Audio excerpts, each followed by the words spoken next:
नमस्कार दर्शक मित्रों, आप देख रहे हैं जीपीएमसी न्यूज़ 24/7 लाइव। ગુજરાત રાજ્ય આચાર્ય સંઘનું 53મું ભવ્ય અધિવેશનમાં અંબાના ધામ અંબાજી મુકામે યોજાયું। ગુજરાત રાજ્ય આચાર્ય સંઘ દ્વારા શૈક્ષણિક અને વહીવટી અધિવેશન જગતજનની મા અંબાના ધામ અંબાજી મુકામે યોજાયું। કાર્યક્રમની શરૂઆત છેલ્લા 1 વર્ષમાં દિવંગત થયેલ આચાર્યશ્રીઓને શ્રદ્ધાંજલિ આપવામાં આવી।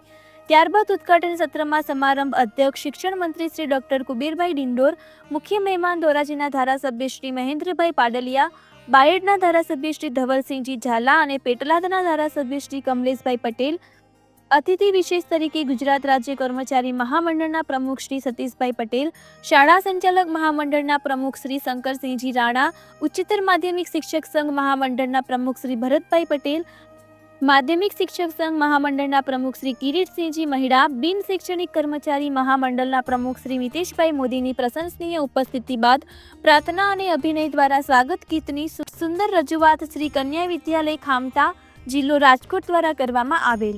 રાજ્ય આચાર્ય સંઘના પ્રમુખ શ્રી ભાનુપ્રસાદ પટેલે પોતાની આગવી શૈલીમાં સૌને આવકાર્યા હતા।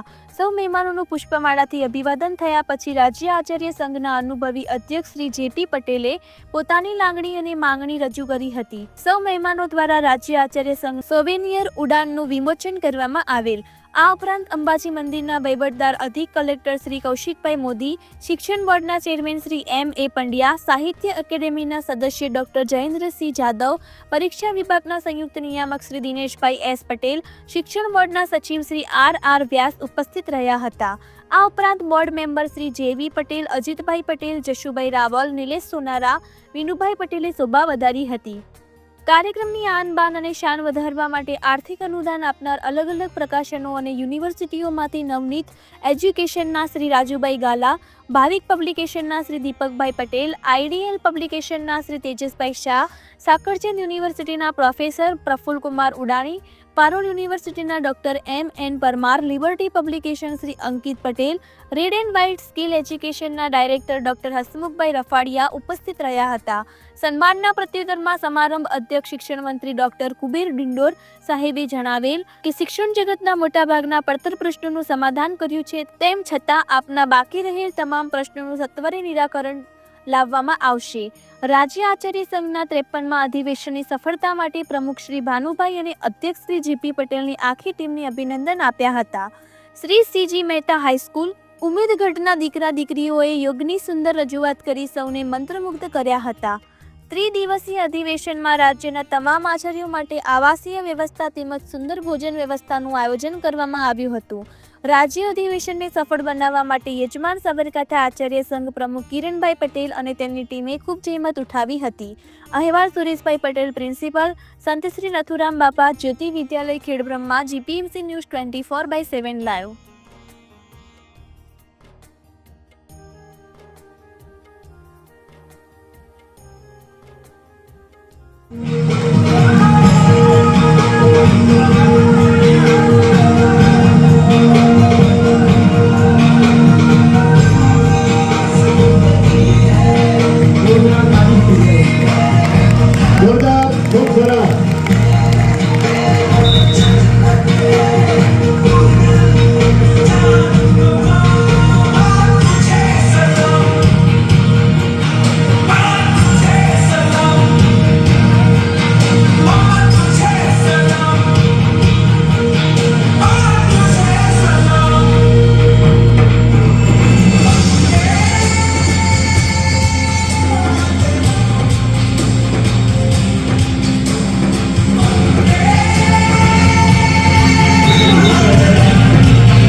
સૌ મિત્રોને મારી બે વાત કહેવી છે મિત્રો. આપણે જે શાળામાં છીએ એ શાળામાં મિત્રો આપણને જ્યાંથી આપણને રોટલા મળે છે એ રોટલાનું ઋણ ચૂકવવા માટે મિત્રો આપણી પાસે જેવા પ્રકારના બાળકો આવે છે એવા પ્રકારના પણ મિત્રો દરેક આચાર્યમાં અલગ પ્રકારની શક્તિ છે મિત્રો. અને એ શક્તિને આપણે બાળકો અને શાળાના વિકાસ માટે મિત્રો સમર્પિત કરીએ એવી આપ સૌ પાસેથી એક પ્રમુખ તરીકે અપેક્ષા રાખું છું મિત્રો.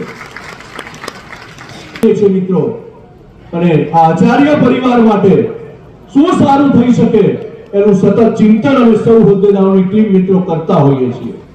પણ સાથે સાથે અહીંયા જ્યારે 3200 નું રજીસ્ટ્રેશન થયું છે, સૌ આચાર્ય મિત્રો હાજર છે, ત્યારે મિત્રો આપણી કલ્યાણ નિધિ યોજના આચાર્યના પરિવાર માટેની યોજના છે. જ્યારે અહીંયા સ્ટેજ ઉપર આપ સૌ મિત્રો ઉપસ્થિત છો ત્યારે તમને એક પ્રમુખ તરીકે મારી વિનંતી છે કે આપણે હાલ 2300 સભ્યો છે એ પૂરેપૂરા 3500 સભ્યો એ કલ્યાણ નિધિમાં થઈ જાય. અહીં બેઠેલા જે લોકો છે, જે વ્યક્તિઓ છે, જે સાંસદ મિત્રો છે એ બધા જ મિત્રો એ કલ્યાણ નિધિના સભ્યો બની જાય.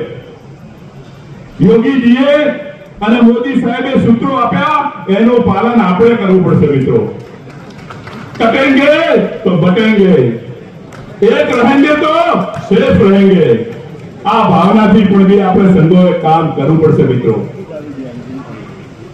સરકારની સામે પ્રશ્નો ઉકેલવાના હોય ત્યારે આપણી આ તાકાતના કારણે આપણે જે કંઈ મેળવ્યું છે એ આપણી આ તાકાતના કારણે મેળવ્યું છે મિત્રો.